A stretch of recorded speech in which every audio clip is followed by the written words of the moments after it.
when the competition started way back in October, you've got very long odds indeed against the total collapse of the Division 1 challenge by the time we'd reached the last four. But that was how things stood this morning, with two teams left from the second division, Meath and Laois, Division 3 champions Armagh, and Westmeath, who'd fought their way through from the lowly ranks of Division 4.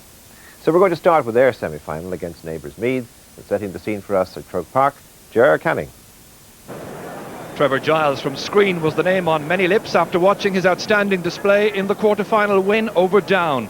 Meanwhile, in Kinnegad, they were raising a cheer for Larry Giles after his 2 goals and 2 points helped to bury Derry's league ambitions in Enniskillen. As to the team news, Meath are unchanged from a fortnight ago. This means that PJ Gillick, who came on as a sub for Jody Devine, sits out the start of this match once again. Devine spent much of that match as an additional midfielder alongside Jimmy McGuinness and Colin Brady. We'll just have to wait and see whether that tactic will be tried again. The conquerors of the All-Ireland champions left 2 forward vacancies in the team announced in midweek. In the event, the Dini Ella are David Kane from Rosemount at right half forward, with Damien Burke named at full forward. The one who makes way today is John Conlon. And Tommy Sugrue is back in Croke Park once again. He was here for the quarterfinals a fortnight ago. There's a huge crowd present, a most significant occasion, the battle of Meath against Westmeath. And straight away it's McGuinness launching the first attack for the Royal County. Dowd trying to sneak one inside there towards Neville Dunn. Snapped away smartly there by Spike Fagan. One of only 3 Westmeath senior players to have played here at Croke Park in a senior match in the past. The Meath captain, Robbie O'Malley. Once again, it's aimed towards Neville Dunn. Tom Hanley, look how far forward he is. Dowd transferring it neatly to Cormac Murphy, the centre half back. In towards Bernard Flynn, held. And Bernard Flynn held there by the Westmeath midfielder, John Cooney. So here's the first chance for Trevor Giles. 8 points in the quarter-final. Breeze blowing across from right to left as he faces it. And he makes light of the elements, and Meath go in front.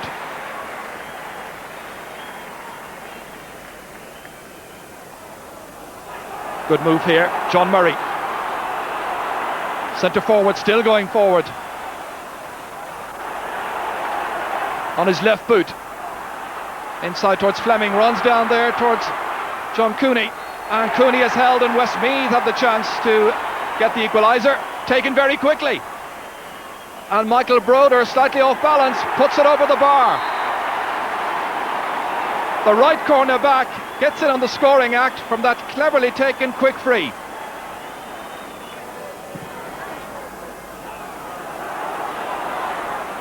Knocked down by Noel Lynch. Again, it's John Murray. Buzz of expectation. Inside there by Larry Giles. Noel Lynch was the supporting player. Martin O'Connell using the boot. Try and get it away from his man. And once again, it's a very good score by John Murray. Westmeath go in front. They wanted the early encouragement here, and they're getting it. Well, that's as good a point as you could hope to see. Well, there were those who were very surprised when they beat Derry in the quarter-final, but this is an illustration of just why. Meath leaving big gaps in the forward line. John O'Brien lets that one to Colm O'Rourke, on now to Bernard Flynn, looking for the equaliser. Anthony Coyne trying to stay tight, but it's difficult against the scoring forward like Bernard Flynn.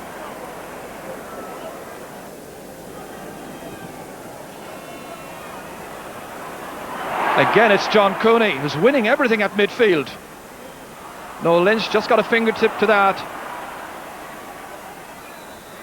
Referee Tommy Sugrue in very quickly. Going to throw the ball in, it seems. Colin Brady winning it. Jersey tugged there by Noel Lynch. Great fetch there by John O'Brien, who's the Westmeath full-back. David Kane doing a lot of roaming earlier on. Spike Fagan. Very clever play by Westmeath. Ger Heaven up. Glorious chance here, and that's another lead point, this time for Damien Burke. So Westmeath take the lead once again. Game has started at a terrific pace, and Westmeath leading by 3 points to 2.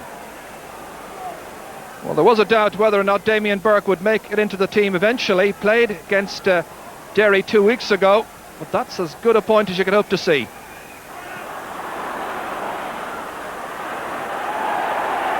McGuinness. Brady now. Bernard Flynn once again. And trying to notch another point, what would have been an equaliser. Bernard, of course, playing his club football nowadays in Mullingar. That's going to be a free in from the 13-metre line. Too many steps taken. So a chance for 19-year-old Trevor Giles to get his second point of this match. And he's put it over. So 2 points for Trevor Giles, and the teams are level once again. Referee's attention has been brought by one of his linesmen to something that's been happening off the ball. And the referee having a word with John Murray there. Both names been taken. The Meath player involved, Graham Geraghty. That's fisted down by Jimmy McGuinness this time. Meath trying to get a little bit more out of the midfield exchanges. Good call there. Brendan Riley making it his. Nice ball. Tommy Dowd. And Bernard Flynn was lurking, and John O'Brien had to be very secure. This is Ollie Keating. Ball fed nicely forward. Gerheven knocking it in towards Damien Burke. Touchdown for Larry Giles, scoring chance. And he puts it over the bar. The man who scored 2-2 in the last game against Derry gets his first point of the afternoon. Well, Larry, who's also centre-back with the Westmeath Hurlers, puts them back in front.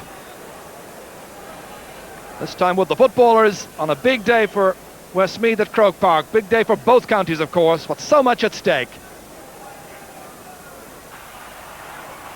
Listed down by John Cooney, but only as far as the waiting Cormac Murphy. Bernard Flynn. Now Trevor Giles, players calling for it. One of them, Jimmy McGuinness, away on the far side. McGuinness coming in there, caught by Tommy Dowd, dropped down. That was just enough. But the referee said that John O'Brien picked the ball off the ground. And a fairly simple free here for Meath. This will be one of the simpler frees for Trevor Giles this afternoon. Making no mistake. So he's now got 3 points out of Meath's tally of 4.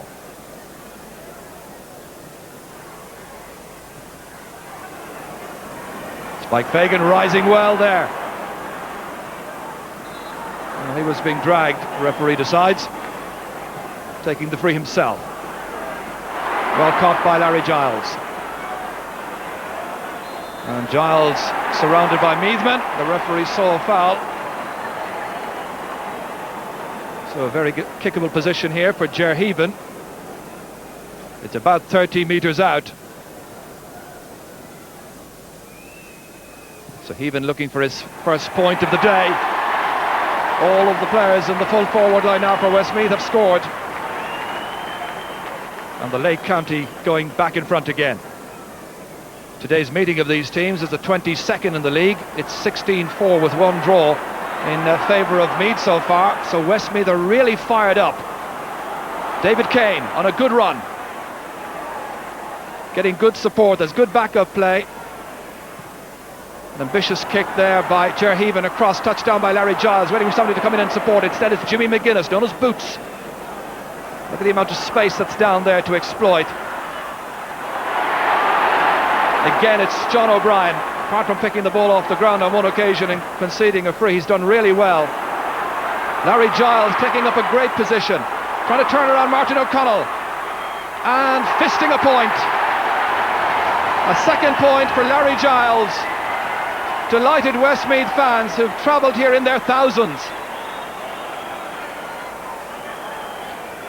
Well, we've only played 17 minutes. Westmeath, who came in first into the ground, were very nervous. Watch as Martin O'Connell was trying to challenge Larry Giles with the presence of mind to fist the point. Going to pick out Bernard Flynn again. Transferred neatly here to Jody Devine, jersey tugged, and another scoring chance for Trevor Giles. And the referee says, I'm also going to have a word with the player involved. So Michael Broder receiving the lecture, and indeed more than that. Third name taken in the game. So a little more practice then for Trevor Giles to put just one between them. Trevor, who won an All-Ireland minor medal 2 years ago. And Meath beat Armagh, and it's 6 points to 5. A fourth for Trevor Giles. The wind supporting Westmeath and Dermot Ryan in this first half. Colm O'Rourke trying to get there ahead of Aidan Collins. Spike Fagan in there. David Kane likewise, belted forward by Fagan. Cut out by Robbie O'Malley. Cross towards Trevor Giles. Ollie Keating in some trouble. McGuinness challenged by Keating. And Keating doing well. Well, Westmeath's playing as if their lives depended upon it, but they're playing with a certain composure as well, maybe too much. And that's the equaliser from Tommy Dowd. A mistake back there by John Cooney. A misplaced pass, and you can't do that with players of the calibre of Dowd around.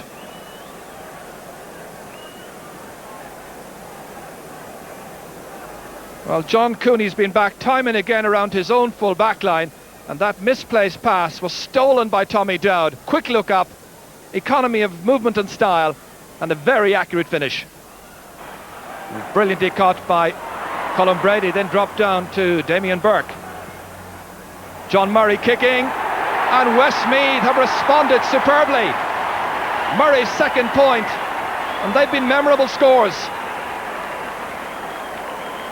A real test of their true mettle. They go back in front 7 points to 6 in what's been an engrossing semi-final so far. Damien Burke fed it back there to the number 11. Just a quick look up, the right-footed shot from outside the 45-metre line. That's a terrific kick by any standards. Nicely taken down by Colm O'Rourke. Played forward for Graham Geraghty, who loves to join the attack. Tracking him is John Murray. Fed inside here towards Colm Brady. Nicely back towards Geraghty again. He's made a very good run forward, and this time he's pulled up, and the referee says that's going to be a free from 13 metres, and a chance for Trevor Giles to tie up the game again. So in front of a packed Hill 16, it's Trevor Giles bidding to equalise, and that he does. His 5th point of the day, all of them from frees, a telling contribution at 7 points apiece.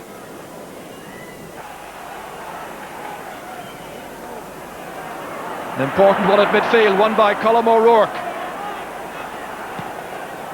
Nicely forward, Jody Devine nipping into space, on for Tommy Dowd. He got a point from here some time ago. Maybe there's something else on his mind. Trevor Giles has kicked it over, and Meath go back in front. They got a point early on in the match to take the lead. They've been coming from behind ever since. Colm O'Rourke made this possible.